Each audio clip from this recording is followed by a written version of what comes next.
प्रकंत्र पुन्हा एकदा स्वागत. बजेटचं विश्लेषण आपण आता करतोय. आपल्यासोबत आता पुण्यावरून डीएसके ग्रुपचे सीएमडी DS कुलकर्णी आहेत. सर, स्वागत तुमचं. आज जे बजेट सादर झालं, सकाळपासून आपण काही प्रतिक्रिया सगळ्या घेतो, मात्र पायाभूत क्षेत्रासाठी खास करून जर विचार केला, ज्या क्षेत्रात तुम्ही मोठं काम करताय, काय वाटतं तुम्हाला पायाभूत क्षेत्रासाठी सरकारने या बजेटमधनं काय वेगळं दिलेलं आहे? पहिल्यांदा पायाभूत क्षेत्रासाठी प्रचंड मोठी प्रोव्हिजन केलेली आहे. उदाहरणार्थ 70,000 कोटीचं अलोकेशन सेपरेट केलेलं आहे. आज टॅक्स फ्री इन्फ्रा बॉन्ड आणतायत, त्याच्यामुळे आज पायाभूत क्षेत्राकरता फंड्स उपलब्ध आहे. टार्गेट 1,00,000 किलोमीटर रस्त्यांचं केलेलं आहे. मला वाटतं आतापर्यंतच्या भारताच्या इतिहासामध्ये जे काही आज बजेट आले त्याच्यामध्ये इन्फ्राच्या घोषणा नुसत्या करता आल्या, पण घोषणांच्या बरोबर पैशाची प्रोव्हिजन पण पहिल्यांदा करता आली. त्यामुळे इन्फ्राला चांगले दिवस आहे. अर्थात मी हाऊसिंग बद्दल बोलाल तर हाऊसिंग बद्दल काही फारशी प्रगती नाहीये. बरोबर. मुख्य मला एकच सांगायचं आहे, अपार्ट फ्रॉम बजेट माझ्या इन्फ्रापासून जे मला सकाळपासून वाटतं, इतक्या वर्ष मी बजेट मला वयाच्या 30व्या वर्षापासून कळाल्यापासून 30-35 वर्षाचे बजेट बघतोय, त्याच्यामध्ये हे पहिलं बजेट असेल की इथे कुठल्या लोकप्रिय घोषणा नाही किंवा असे काही आक्षेप नाही की विरोधकांनी वेलमध्ये येऊन गोंधळ घालावं. आणि कधी बजेट 1 वर्षाचं असूच शकत नाही. बॅलन्स शीट 1 वर्षाचं असू शकतं. बजेट हे लॉंग टर्म प्लॅनिंगचं असतं, जे यांनी आज 2022 पर्यंत एक प्रकारे 10 वर्षाचं लॉंग टर्म प्लॅनिंगचं बजेट केलंय. आणि जे काही आज कन्सेशन दिले, उदाहरणार्थ कॉर्पोरेट टॅक्समध्ये तुम्हाला 30% 25% करणार, पण 4 वर्षामध्ये. सो लॉंग टर्म प्लॅनिंगचं वास्तववादी बजेट करणारं हे पहिलंच फायनान्स मिनिस्टरचं बजेट आहे, असं मला खूप कौतुकाने सांगूशी वाटतं की अशा प्रकारे दूरदृष्टीने जिथे विचार केला जातो तिथे तुम्हाला आर्थिक रिझल्ट काही ना काही निश्चित मिळू शकेल. आणि या बजेटमध्ये सर्वसामान्यांच्या करता जो विचार केला तोही चांगला आहे. मगाशी चर्चेत मी उशीर आलो त्यावेळेला शेतकऱ्यांच्या बद्दल कोणी बोलत होतं. साहेब, 125 कोटीच्या देशामध्ये इन्कम टॅक्सचे रिटर्न भरणारे फक्त 3.5 कोटी लोक आहेत. म्हणजे जवळजवळ 121 ते 122 कोटी लोक हे रिटर्न भरत नाही, म्हणजे कमी उत्पन्नाचे आहेत. त्याच्यातले मॅक्झिमम शेतकरी आहे. पण शेतकरी बिचारे रस्त्याच्या खाली मजूर करतात, आमच्याकडे बिल्डिंगकडे कामं करतात, कारण की शेतीतनं काही मिळत नाहीये. पण शेतीतनं मिळत नाही तर शेताकरता काहीतरी करायला पाहिजे. शेतकऱ्यांचे खरं जे अन्न आहे, म्हणजे बिचाऱ्यांचे 1-1 एकराचे प्लॉट असतात आणि इथे झोपडीत येऊन राहतात. खेडेगावात स्वतःच्या मालकीचे 1 एकर असतात. मुंबईत 1 एकरवाला तर अब्जाधीश असतो, पुण्यात 1 एकरवाला सुद्धा कोट्याधीश असतो. मग हा गरीब शेतकऱ्याची जागा असून तिथं शेतमजुरी करावी लागते. तर त्याच्याकरता मला असं वाटतं की इन्फ्राचं सरकारने जे प्रोव्हिजन करतोय त्या इन्फ्राच्या प्रोव्हिजन नंतर किंवा एअरपोर्ट आणि पोर्टच्या प्रोव्हिजन नंतर शेतमालांची वाहतूक जलद होईल. शेतमालांना चांगला रेट निश्चित मिळू शकेल. आणि त्यांनी जे आता शेतकऱ्यांच्या करता जे नवीन डायरेक्ट टू सेल हे जे शेतकऱ्यांचं नॅशनल ऍग्रिकल्चर मार्केट तयार केलं त्याचा फायदा आहे. कोल्ड स्टोरेजचा त्यांनी सर्व्हिस टॅक्स काढलाय त्याचा फायदा आहे. आणि जामच्या मदतीने जे काय जनधन योजना आहे त्याच्यातही शेतकऱ्यांच्या हातात काही ना काही पैसा भांडवल खेळलं जाईल. म्हणून शेतकरी जगवले तर सगळं भारत जगेल, ही वस्तुस्थिती आहे. शेतकऱ्यांना तुम्ही रोजंदारीवर बिगाऱ्यावर आणलं आणि मग असं आपण म्हणतो की जीडीपीमध्ये शेतकऱ्यांचा काही हिस्सा नाहीये, त्यांना जगता येईल अशी काही परिस्थिती नसल्यामुळे त्यांचा जीडीपीतला हिस्सा कमी झाला. तर मला असं वाटतं की सरकारच्या इन्फ्रास्ट्रक्चरच्या धोरणामुळे हे निश्चितपणे शेतकऱ्यांचा पण काही ना काही फायदा होईल. एंटरप्रेनर्सला खूपच मदत केली. आज 25,000 कोटीची त्यांनी मुद्रा बँक काढलेली आहे. त्यांच्या रॉयल्टीज फॉरेन टेक्निकल अंडर त्यात कन्सेशन दिलेलं आहे. हे खूप एक चांगली पद्धत आहे. त्याच्यातही भारताच्या पूर्वेला त्यांनी महत्व दिलंय आणि SC आणि ST दोघांनाही महत्व दिले. ही पण आनंदाची गोष्ट आहे. ब्लॅक मनीचा कंट्रोल अतिशय उत्कृष्ट ते करतात. याच्यापूर्वी अशी कधीच शिक्षा नव्हती, ती निश्चित आहे. आणि ब्लॅक मनी कंट्रोल करण्याकरता जी गोल्डची पॉलिसी आणली ती पण खरोखर चांगली आहे. त्यातनं ब्लॅक मनी या देशातनं बऱ्यापैकी कमी होईल असं मला वाटतं. पण राहून राहिलं मध्यमवर्गीय, ज्यांना मी स्वतः प्रतिनिधी करतो, आज मी स्वतःला पांढरपेशा मध्यमवर्गीय समजतो, त्यांना मात्र या बजेटमध्ये फारसं काही मिळालं नाही. मला वाटतं या सरकारला जसं गरिबांनी निवडून दिलं तसं पांढरपेशा मध्यमवर्गीयांचा मोठा हात होता.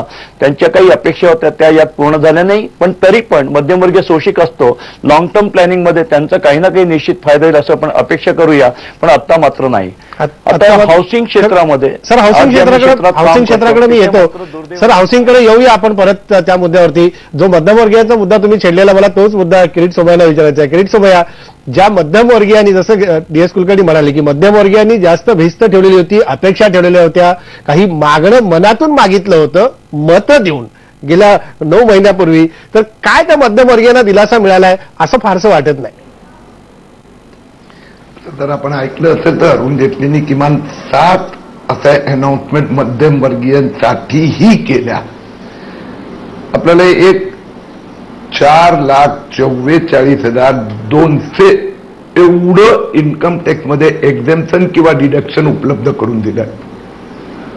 मध्यमवर्गीयांचे दुसरी एक जी अपेक्षा असते ते हेल्थ इन्शुरन्स आणि हेल्थसाठी होणारा खर्चाचं एक्झेम्पशन. हाऊसिंग अजून 6 महिन्यापूर्वी आपण टॅक्स स्लॅब वाढवला. 6 महिन्यापूर्वी. यावेळी आपण त्यांना एक्झेम्पशन डिडक्शनची लिमिट वाढवून दिली. तिसरी गोष्ट बघा, जे सिनियर सिटीजन्स आपण पाहतो ते ग्रामीण भागात पण आहेत, पण मध्यम वर्गांमध्ये पण मोठ्या प्रमाणात आहेत. त्यांची टॅक्स डिडक्शनची लिमिट वाढवण्याबरोबरच पेन्शन पासून विभिन्न योजना, एक आपण ज्याला म्हणतो ना की खालचा मध्यम वर्ग, न्यू मध्यम वर्ग तयार होतोय, तर एक मोठी पेन्शन योजना त्यांनी घोषित केली. हाऊसिंग दोन्ही प्रकारचं हाऊसिंग आहे. जे 2022 पर्यंत सगळ्यांना घरं पुरवताना त्याला क्रॉस सबसिडीज पण काही स्कीम्स येणार आहेत, तर त्यात पण मध्यमवर्गीयांना फायदा होणार आहे. अर्थात मध्यमवर्गीयांसाठी जो टॅक्स फ्री बॉन्डची घोषणा अजून येणार आहेत, जी यात त्यांनी सुतोवाच केलं. मी एकच पॉईंट सांगून रजा घेतो आपली, की जो मेजर जो कुठलाही इकॉनॉमिस्ट किंवा फायनान्स मिनिस्टरला करायला हवं तो करण्याचा अरुण जेटलींनी प्रयत्न केला. एक इमिजिएट आणि एक लॉंग टर्म. लॉंग टर्म मध्ये बघा, त्यांनी वीज मध्ये क्लीन वीज, ग्रीन वीज हे 1,80,000 मेगावॉटचे ग्रीन प्रकल्प आणि त्यात 1,00,000 कोटी हे 2022 पर्यंत आणि 2019 पर्यंत 1,00,000 त्याच्यासाठी पैशाचं प्रावधान केलंय. कारण की मी वीज कमिटीच्या संसदेचा चेअरमॅन आहे. त्याचबरोबर housing for all by 2022 Kulkarni साहेबांना मी सांगू इच्छितो, हे तर घरं काय सरकार काय बांधू शकणारच नाही. सरकारकडे ती व्यवस्थाच नाहीये, यंत्रणाच नाहीये. तुम्ही पहा, पुढच्या 7-8 महिन्यात तुम्हाला त्या हाऊसिंग फॉर ऑलचं पूर्ण डिटेल ऍक्शन प्लॅन मिळणार आहे. मुंबईतली जे 1800 एकर सॉल्ट पेनची लँड रिलीज होणार आहेत, त्यात अफोर्डेबल हाऊसिंग बरोबर गरिबांसाठी हाऊसिंग हेही येणार आहे. म्हणून हाऊसिंग असो, रस्ते असो, वीज असो, पाणी असो, पॉवर असो, इन्फ्रास्ट्रक्चर असो, इन्फ्रास्ट्रक्चरचा जर डेव्हलपमेंट झाला तो ऑटोमॅटिकली मेक इन इंडिया स्वप्न साकार होणार. धन्यवाद किरीट सोमय्या. मेक इन इंडियाचं स्वप्न साकार होणार असं तुम्ही म्हणताय, मात्र आता या सगळ्या मेक इन इंडियामध्ये स्किल इंडिया देखील अर्थमंत्री म्हणाले. पण ही स्किल इंडिया आणायची कशी? कारण जी तरुणाई आहे, मगाशी महेश पात्रेकरांनी पण सांगितलं, जी तरुणाई आता देशामध्ये मोठ्या प्रमाणात वाढत चाललेली आहे, या तरुणाईला रोजगारक्षम करणार कसं? आणि मग ती रोजगारक्षम झाली तर ही स्किल इंडिया अत्यंत वेगाने पुढे जाऊ शकेल आणि त्यापुढचं पाऊल मेक इन इंडिया असू शकतं का, याविषयी आपण चर्चा करू ब्रेक नंतर.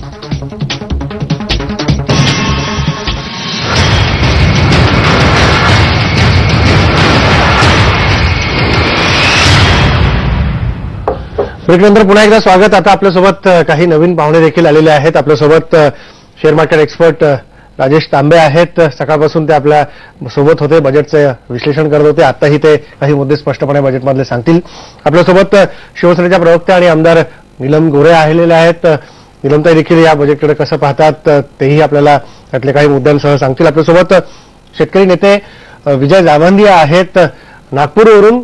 ते शेतकऱ्यांसाठी हे बजेट कसं होतं, कापसाच्या संदर्भातला मुद्दा गेले काही दिवस ते लावून धरतायत, भावाच्या संदर्भातला असेल, निर्यातीच्या संदर्भातला असेल, याचा सर्वंकष विचार या बजेटमध्ये केला गेला का, त्याचा अर्थ नेमका ते कसा लावतात ते सांगतील.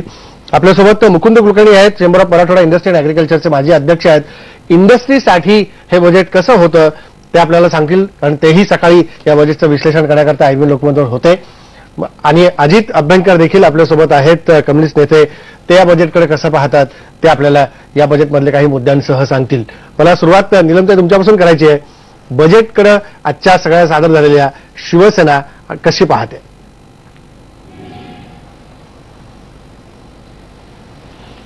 एकतर पहिलं म्हणजे सुप्रशासन आणि पायाभूत सुविधा यासाठी म्हणून आणि महागाई कमी करणं हा एक तिसरा निश्चितपणाने ध्येय ठरलं होतं. आणि यानुसार संपूर्णपणे नरेंद्रजी मोदी यांची कॅम्पेन झाली आणि लोकसभा निवडणुकीमध्ये आम्ही शिवसेना आणि भारतीय जनता पक्षाची युती होती आणि त्यामध्ये या सगळ्या गोष्टींची जी अपेक्षा होती त्याच्यात एक निश्चितपणे असं वाटतं की इमानदार दृष्टिकोन आणि जनतेशी इमान ठेवणारी कृती त्याबद्दलची आशा देणारा हा अर्थसंकल्प आहे आणि म्हणून तो स्वागतार्ह आहे.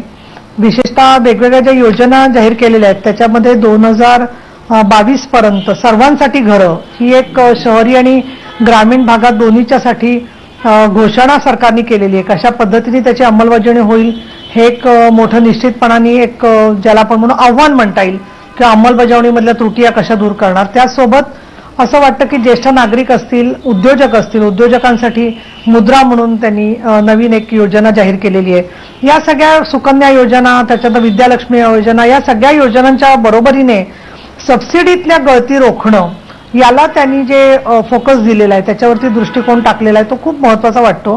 कारण एक अशी सातत्याने चर्चा जेव्हापासून एनडीएचं सरकार निवडून आलं ती निराधार भीती असेल असं म्हणू शकतो आपण, किंवा आरोप असेल किंवा काही लोकांची एक लॉबी प्रयत्न करत असेल की त्यामध्ये एक बोललं जात होतं की रोजगार हमी योजना हे सरकार बंद करणार आणि दुसरं म्हटलं जात होतं की सबसिडीज कमीत कमी केल्या पाहिजेत.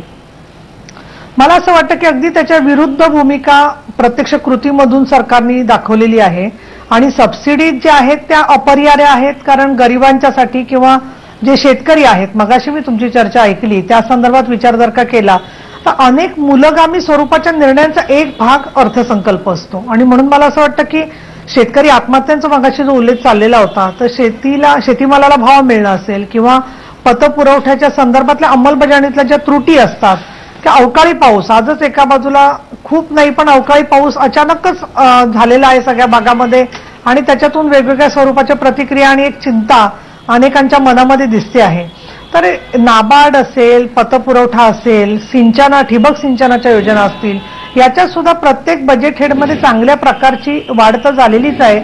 विमा योजनेला पण महत्व त्यांनी चांगल्या प्रकारे दिलेलं आहे. मला असं वाटतं की म्हणून आशा देणारा हा अर्थसंकल्प निश्चितपणाने आहे. याच्या अजून तपशिलामध्ये आणि अनेक योजनांमध्ये जाता येऊ शकेल. पण काही बाबतीमध्ये चिंता किंवा आव्हान जे वाटतं त्याच्या सर्व्हिस टॅक्स जो वाढवला गेलाय त्याचा शेवटी फटका हा मध्यमवर्गीयांना बसणार आहे एक.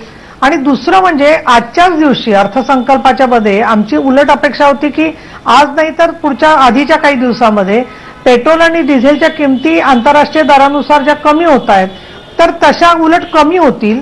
तर आज संध्याकाळीच परत वाढवलेले आहेत. म्हणजे महागाई हा जे मुख्य एक विषय धरला होता त्याच्याबद्दल चलन फुगवटा आणि या सगळ्या संदर्भामध्ये काही त्यांनी अपेक्षा धरली असली तरी त्याची अंमलबजावणी कशी होणार आहे हे मात्र फार मोठं प्रश्नचिन्ह आहे.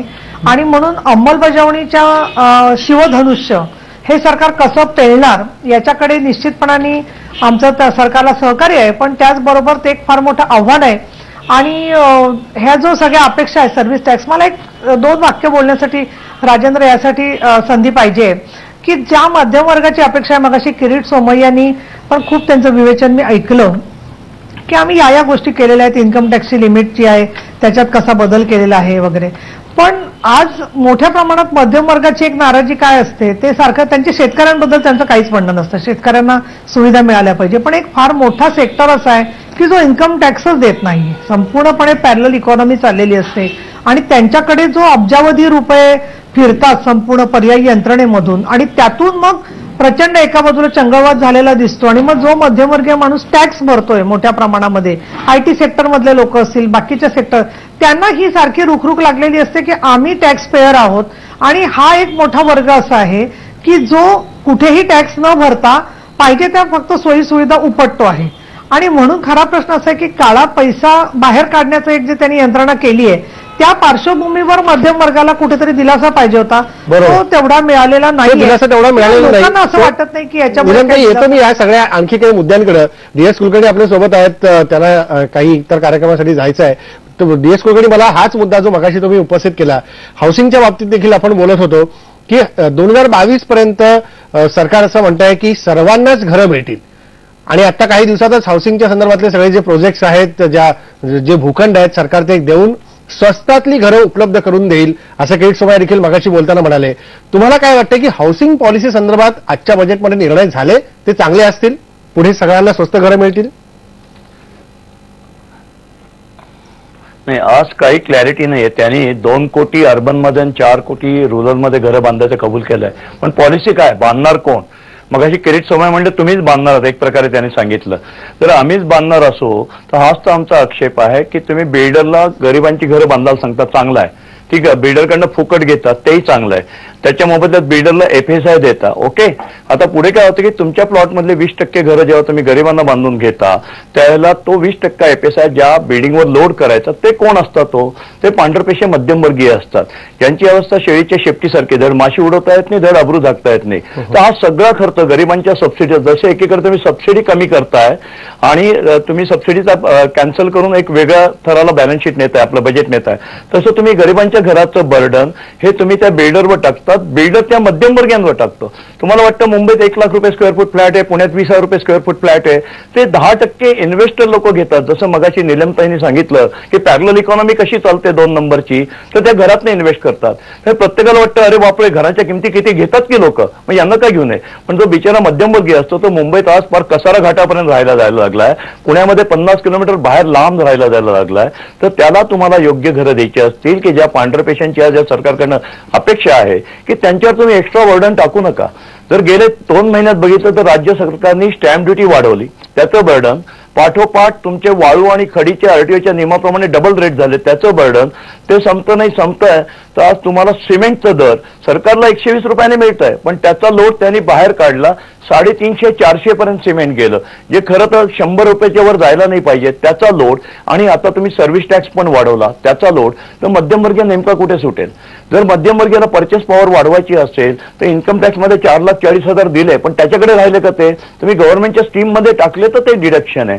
मध्यमवर्गीय म्हणतो की मला काहीतरी खर्चाला द्याणार पैसे, पुढच्या वर्षी माझा मुलगा कॉलेजला जाणार आहे, वडिलांचं आता वय 60 झालंय, ऑपरेशन करायचं आहे, काहीतरी मेडिकल हेल्प पाहिजे, तर त्याची पर्चेसिंग पॉवर कशी वाढेल?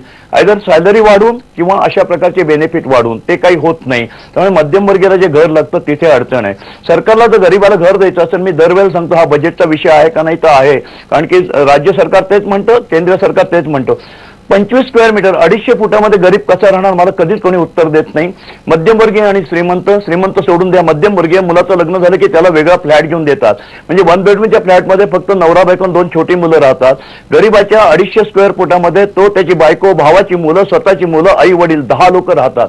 त्याला खरं तर 700 ते 800 फुटाचा फ्लॅट पाहिजे, त्याचा कोणी विचार करत नाही, आणि त्याला तो अफोर्डेबल प्राइसला पाहिजे. आज मध्यमवर्गीयांना माझं काय म्हणणं, सरकारने तुमची मिठागराची जागा निर्माण झाली ना, तुम्ही घ्या ना बांधायला.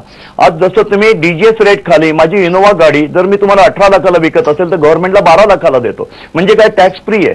बांधकामाचा खर्च जर 1600 रुपये येत असेल तर 700 रुपये गव्हर्नमेंटचे टॅक्सेस आहेत, त्याच्यात ऍक्च्युअली 900 लागतात. गव्हर्नमेंटने स्वतःच्या जमिनीवर 900 रुपये स्क्वेअर फुटांनी चांगले L&T सारखे, टाटा सारखे कॉन्ट्रॅक्टर नेमून घरं निर्माण करावी, त्यांना मोठी घरं द्यावीत. त्या घराला तुम्ही जपान सारखं गव्हर्नमेंट आज 2% दरांनी पैसे द्यायला तयार आहे. आम्ही आमच्या एका स्कीममध्ये गरिबांची घरं करतो, त्याला ते तयार आहेत, ते व्याजाने पैसे घ्यावेत, म्हणजे फायनान्सचाही प्रश्न येणार नाही. त्याला स्टॅम्प ड्युटी लावू नये. त्यांना तुम्ही सिमेंट जसं तुमच्या इन्फ्राला 120 रुपयाने मिळतं तसं तुम्ही या गरिबांच्या घराकरता 120 रुपये घ्या आणि उरलेल्या भूखंडावर मध्यमवर्गीयांना घरं बांधू द्या. त्याच्याऐवजी तुम्ही बिल्डर 20% गरिबांची घरं बांधा, आणि त्याच्या विरुद्ध आपण बोललो तर म्हणतात तुम्ही गरिबांच्या विरुद्ध. प्रत्यक्षातली गरिबांची घरं होत नाही. 1976 साली ULC आला आणि 80 साली 20 सेक्शनच्या स्कीम खाली सगळी छोटी छोटी घरं ही एक सगळ्या श्रीमंत लोकांच्या, राजकीय लोकांच्या, समाजातल्या हुशार लोकांच्या घशात ती घरं गेली. गरिबाला ती घरं कधीच मिळत नाही. ही पॉलिसी बदलली पाहिजे. आज अमेरिकेमध्ये मी घरं बांधतो, तिथल्या बँका, तिथल्या हाऊसिंग बँकेचा लोनचा रेट 3% आहे. आज माझ्याकडे नॅशनल हाऊसिंग बँक व्हेरियस इन्स्टिट्यूटला, फायनान्स इन्स्टिट्यूटला 5.5% देते. पुढे ते त्यांचे ओव्हरहेड धरून तुम्हाला 9%, 10% या दराने हाऊसिंग फायनान्स देतात. डायरेक्ट माझ्या मध्यमवर्गीयांना तुम्ही 5%, 5.5% दराने का देऊ शकत नाही? बँकांनी 5.5% स्टेट बँक असो, बँक ऑफ महाराष्ट्र असो, त्यांनी फायनान्सचा रेट द्यावा हाऊसिंगचा, आणि त्यांचे ओव्हरहेड त्यांनी इतर प्रॉफिट मधनं करावं. जर तुम्हाला अफोर्डेबल घर करायचं असेल तर तुम्हाला घराचे टॅक्सेस कमी करायला पाहिजे, त्याच्यात प्रॅक्टिकल आणायला पाहिजे, तर ते घराचं काहीतरी होईल. नाहीतर कागदावर 2 कोटी आणि 4 कोटी घरं बांधणार कोण, हा विषयाचं उत्तर अनुत्तरित आहे. किरीट सोमय्या म्हणलं येत्या 6 महिन्यात कळेल, त्याची आपण वाट बघूया. आता एवढंच मी सांगू शकतो. अगदी खरं की येत्या 6 महिन्यात त्याच्या संदर्भातली काय पॉलिसी असेल याची वाट आपल्याला तर पाहावी लागणार आहे. राजेश तांबे आपल्यासोबत आहेत. राजेश तांबे, याशिवाय जे आपण सकाळी पाहिलं की मार्केट सुरुवातीच्या काही भाषणातल्या मुद्द्यांवरती उसळी घेताना दिसत होतं, असं वाटलं की मार्केट वरती जाईल, पण नंतर मार्केट 100-150 पॉईंट्सनी खाली आलं. का असं वाटलं? कॉर्पोरेट जगत कुठतरी थोडंसं असं तळ्यात होता? मी तुम्हाला पहिले पण सांगितलं की स्टॉक मार्केट हा काय बेंचमार्क नाही आहे to determine what the state of economy of the country is. That is number 1. Number 2, as far as this budget, union budget is concerned, मी याला थोडासा रिलेट करतो रेल्वे बजेटशी की fantastic budget for the first time has been given by Suresh Prabhu. तुमच्या 12,000 गाड्या चालतात, त्यांनी सांगितलं नवीन गाडी काही पण मी ऍड करणार नाही, पण जो करंट आमचा जो इन्फ्रास्ट्रक्चर आहे त्याला आपण कन्सॉलिडेट करणार आणि त्याच्यासाठी त्यांनी तो एक जो ब्ल्यूप्रिंट केला. Now this has to be implemented and we have to see how it has to be implemented. जो त्यांनी कॅपिटल एक्सपेंडिचरचा जो त्यांनी अलोकेशन केला आहे की त्याचे आपल्याला रिझल्ट येणाऱ्या 4 ते 5 वर्षामध्ये दिसतील. हा झाला रेल्वे बजेट. सेकंड थिंग, जसं माझं म्हणणं आहे की नरेंद्र मोदी सरकारने फार चांगली माणसांना सिलेक्ट केलेलं आहे. रेल्वे बोर्डमध्ये he selected guys like Bibek Debroy, he is a very good economist, and then you have Gurcharan Das who was head of Procter and Gamble. So अशी चांगली माणसं त्यांनी घेतली आहे. त्याच्यामध्ये नीती आयोगमध्ये अरविंद पानेगरिया, त्याच्यानंतर तुम्ही बघा Subramanian Swamy, Gurumurthy, these are all the big brains in the think tanks of India, highly qualified people. Then Arvind Subramanian again IIT, IIM, and then Harvard, these kinds of backgrounds, and these are all good economists, well-educated people. Now, as far as union budget is concerned, let me tell you that, in fact, in the given this thing, मध्ये काहीही negative याच्यामध्ये त्यांनी create केलं नाही, and nobody can crib about it. As far as आपण कॉर्पोरेटनी सुरू करू, 30% tax द्यायचा, गव्हर्नमेंटला फक्त 22% मिळायचा, कारण त्याच्यामध्ये एक्झम्पशन्स पण होते. तर त्याच्यामध्ये government used to land up only with 22%, and now what they've done is की आम्ही 30% वरून 25% वर येऊ. Corporates will be left with lot of cash to invest, but this will be done over a period of 4 years. तर त्याच्यानंतर जे याचे जे केसेस चालायचे हायकोर्ट आणि सुप्रीम कोर्टमध्ये, दॅट हॅज ऑल्सो बीन, ते पण सगळे हे होऊन जातील. They will all come to a dead end. Secondly, जेव्हा तुम्ही इन्व्हेस्टमेंट्स म्हणताय की more in foreign investments have to come in, that they compare it with the other emerging economies of the world. Other emerging इकॉनॉमीजमध्ये अगर त्यांचा tax structure खाली असेल तर ते म्हणतील इंडियामध्ये आम्ही काय याचं, what is the benefit. So by doing this, in fact, you are attracting foreign investment in India, which is a very good move.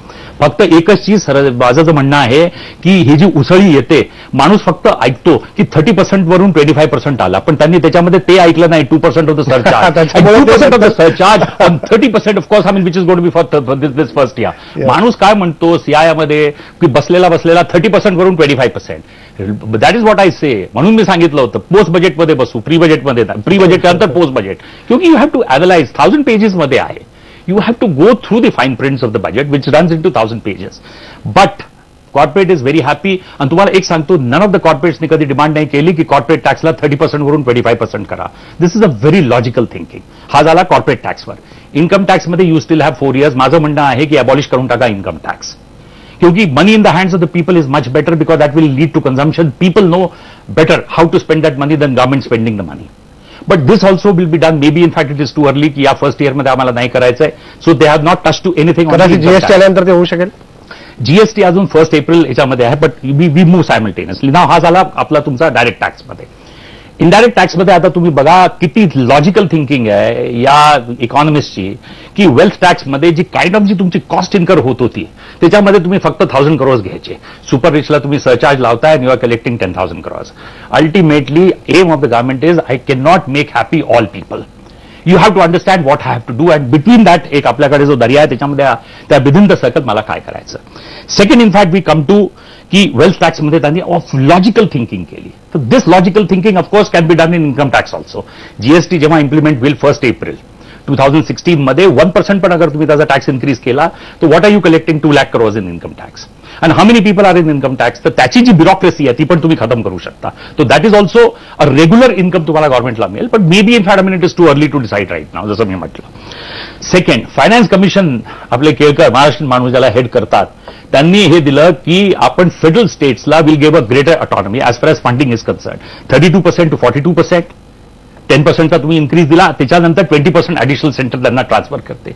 Today states will be left with 62% of the cash in their hands to implement all their projects, which is again a fantastic move. That why every time you should come to the centre for money. So this is a very good move. दुसरं तुम्ही बघा की त्यांनी कधी पण असं नाही म्हटलं की आम्ही काही बिग बँग रिफॉर्म्स करणार आहे. They said in fact we are going to go with incremental reforms. त्याच्यानंतर ज्या स्टेट्समधून तुम्हाला नॅचरल रिसोर्सेस मिळतात आहे, पर्टिक्युलरली झारखंड झाला, ओडिसा झाला, तुम्ही त्याच्यातनं कोळसा काढताय, त्याच्यामध्ये आम्ही तुम्हाला रॉयल्टी देऊ. Again states are going to have surplus money to themselves.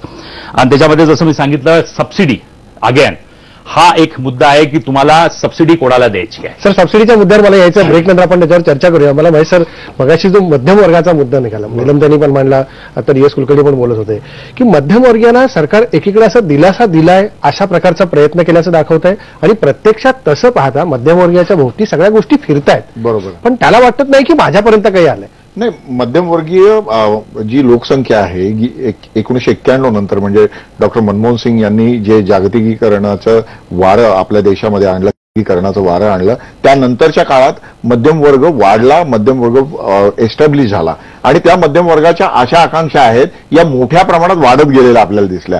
आताचा जो मध्यम वर्ग आहे म्हणजे 1970च्या आधीचा जो मध्यम वर्ग होता तो इव्हन 1977 पर्यंत हा मध्यम वर्ग या देशाच्या जडणघडणीमध्ये त्याचा हिस्सा असायचा. सर्व सामाजिक आणि महत्वाच्या चळवळींमध्ये मध्यम वर्ग पुढे असायचा आणि त्यानंतरचा जो मध्यम वर्ग आहे, आत्ताचा मध्यम वर्ग आहे, हा स्वतःभोवती केंद्रित असलेला त्याच्या सगळ्या आशा आकांक्षा या कुटुंबाभोवती केंद्रित झालेल्या आहेत. त्यामुळे या मध्यम वर्गाच्या ज्या आकांक्षा होत्या त्या आकांक्षा स्वतःच्या हिताशी निगडीत आहेत.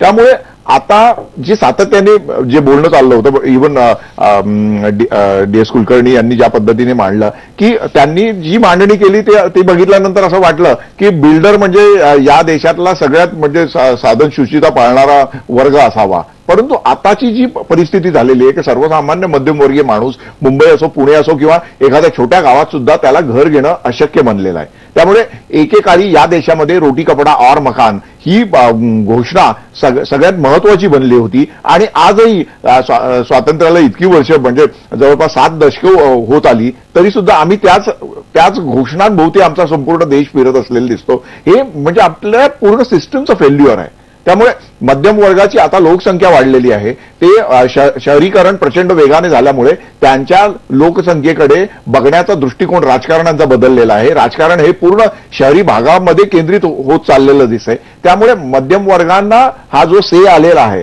हा से एका अर्थाने म्हणजे जो आतापर्यंत शेतकरी केंद्रित किंवा ग्रामीण भागाशी केंद्रित जे राजकारण होतं ते आता सगळं मध्यम वर्गाभोवती फिरायला लागले की काय असं वाटायला लागलेलं आहे. पण त्याच्यानी म्हणजे या आता ज्या अपेक्षा वाढलेल्या आहेत त्यामुळे देशाचं कितपत भलं होणार आहे याकडे लक्ष दिलं पाहिजे आपण. मला अगदी खरं आहे की या अपेक्षांचं जे जाळं आता निर्माण झालेलं आहे याच्यातनं नेमकं देशाच्या पदरात काय पडणार आणि देशाचं पुढचं पाऊल प्रगतीच्या दृष्टीने विकासाचा संकल्प आजच्या ज्या अर्थसंकल्पातला पुढच्या 5 वर्षाचा झालेला दिसतोय ही पावलं कशी पडणार आहेत या सगळ्या मुद्द्यांविषयी चर्चा करू. ब्रेक घेऊ, ब्रेक नंतर परत.